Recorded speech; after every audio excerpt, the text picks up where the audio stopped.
Happy Holi বন্ধুরা। তো আজকে ভাই একটু বল, আমাদের প্ল্যান বল, কিছু বল।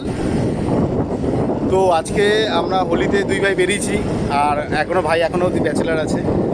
মে মাসের 29 তারিখ ভাই ব্যাচেলার থেকে আমাদের ছেড়ে চলে যাচ্ছে, সেটা বলবো না, ব্যাচেলার থেকে সে এখনও ম্যারিড লাইফ লিড করবে। তো এইটাই হচ্ছে তার লাইফের লাস্ট ব্যাচেলার হোলি। তো সেইভাবে তুই কী বলি ভাই, লাস্ট ব্যাচেলার হোলি, এর পরের বার থেকে তো বউ থাকবে, কি বলতে চাচ্ছি? ওকে নিয়ে এনজয় করবো।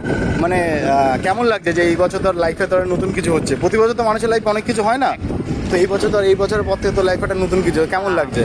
যদি শেষ করে সময় দেবো, বন্ধুদের সময় দেবো। কিন্তু এত বছর তো তুই মিসেস ছাড়া ছিলি, হ্যাঁ। তখন তো এক ধরনের লিড করতি লাইফটা, হ্যাঁ। দোলে এক ধরনের ছিলি, যে আমরা মজা করতাম, করতাম না, তো এখন তো সেই জিনিসটা নেই। তো নেক্সট ইয়ার থেকে তোর কি মনে হয়, তুই কি করবি? না, আমি যেরকম আছি সেরকমই থাকবো। মানে বন্ধুদের সাথে থাকবি তো? একদম, একদম, একদম। আচ্ছা, আর বিশেষ করে সময় দেবো। ওকে। তো এই হ্যাপি হোলিতে সবাইকে সবাই ভালো করে রং খেলো, আর কোনো রকম ঝুট ঝামেলা কোনো কিছুর মধ্যে যেও না, ঠিক আছে? চলো happy Holi, but happy Holi বলে দাও। হ্যাপি হলি। হ্যাপি হোলি, চলো টাটা।